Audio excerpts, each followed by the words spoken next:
For the first time in years, Charlotte actually mattered. The Hornets had their best season in what feels like forever. The building had energy. Brandon Miller looked like a future superstar. Get off me again. I got work to do. Look how softly that ball hits. Con Knipple looked like one of the steals of the draft. And Lamelo Ball finally stayed healthy.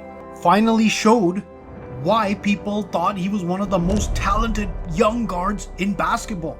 And most importantly, finally started winning. Lamelo's done it! Hornets win! So naturally, the Hornets traded him. And somehow, people are calling this a smart decision? I completely disagree. Because I think Charlotte just repeated the exact mistake bad organizations always make. While Minnesota may have just created the most exciting backcourt in basketball. Here's the full trade. You can tell me what you think about it. The Wolves get Lamelo Ball and Josh Green. Charlotte gets Naz Reid, a future first round pick, 3 first round pick swaps, and 3 second round pick swaps. On paper, people will say that's solid value. But guess what? Basketball is not played on paper.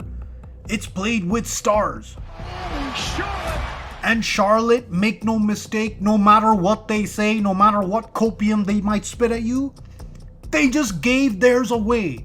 You do not trade a top draft pick who's hitting his prime. So let's ask the question nobody seems interested in asking. Why are you trading your franchise player after your best season? That is ass backwards. Usually teams trade stars after years of losing, after locker room drama, after trade requests. None of that happened here. Actually, the Hornets had finally built some momentum. Oh, the nobody's chasing you. What are you going to do? Look at that. You tell me those guys don't like each other. They were finally relevant again. They finally had hope. And then they voluntarily reset the clock. I just don't get it. But the biggest reason I hate this is because of who they're betting on. Let's talk about Con Knipple. I like Con. He exceeded everyone's expectations. I didn't think he would be as good as he was. More importantly, he's an absolutely great locker room guy, a fantastic shooter, a connector. Exactly the kind of player every contender wants. I think they just make one. But let's not rewrite history. Early in the year, Con was incredible. But once NBA defenses realized he was one of Charlotte's primary options, things changed. His efficiency dropped, the easy looks disappeared, defenders became more physical, and suddenly, being a rookie in the NBA wasn't quite so easy anymore. It also doesn't help that he has significant athletic limitations. Here's the thing, Con's problems are pretty normal for a rookie. But Charlotte, seeing him for 1 year, is already ready to hand him the keys? This is where organizations lose me, and most NBA fans. LaMelo isn't perfect. He's had injuries. He's had pretty questionable defense and poor decision making. We know. But you know what also LaMelo is? One of maybe 15 players alive who can completely change the geometry of a basketball game. No defense is comfortable against him.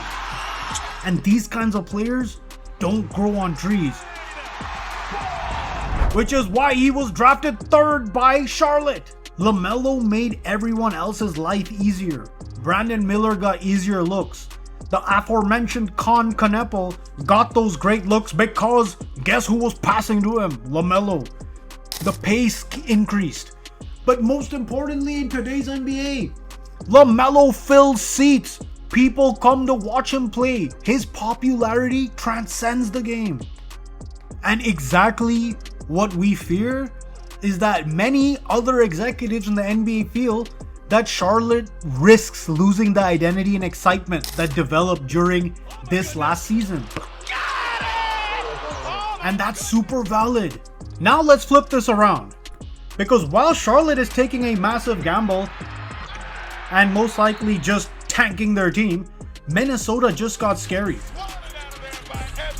Anthony Edwards and Lamelo Ball together? Two players who can collapse defenses? One of the best transition teams in basketball? And now they finally have another elite creator to take the weight and baggage of Anthony Edwards. You can't trap Ant every possession anymore, because now LaMelo's waiting. And reports suggest that Minnesota viewed Ball as the missing playmaker next to Anthony Edwards. But again, let's revisit. What about the injuries? I already know what people are about to say. He's always hurt. Fair. It's a very legitimate concern. But here's my question. If you're Charlotte, what exactly are you rebuilding toward? You already had the hardest thing to find, a legitimate star who wanted to actually stay with you. You also had Brandon Miller and Con Kneppel as perfect second and third pieces. You were finally winning. These guys beat my Heat in a play-in game. So why are we acting like tearing this apart is automatically smarter than building on it? Yeah, okay, thank you, Brian Windhorst. We get that everything's rosy in your Disneyland of a brain, but it is not fool's gold that they went this far. This is exactly what a young rebuilding team does. You surround LaMelo with pieces that are actually able to stay on the court, Miles Bridges, and this is what happens. But this is also why Hornets fans are so exhausted. Can you blame them? It feels like every time this franchise gets momentum, they hit the reset button and self-sabotage. They draft talent, develop talent, watch fans believe again, then press the nuclear reset button. What more can you share about Minnesota's urgency to put LaMelo and Ant-Man together and give up so much?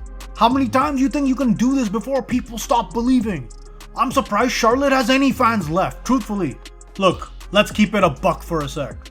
Con Kneppel could become an all-NBA player, the guy Charlotte thinks he's gonna be. Maybe Naz Reid is the exact connector that they got.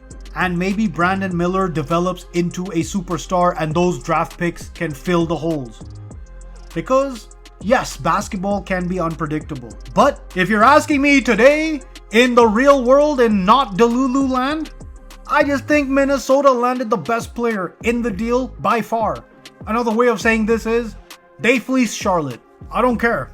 Because superstars don't come along every day. And Minnesota just got the superstar from Charlotte. The Hornets didn't just trade Lamelo Ball. They traded the identity they had spent 6 years trying to build.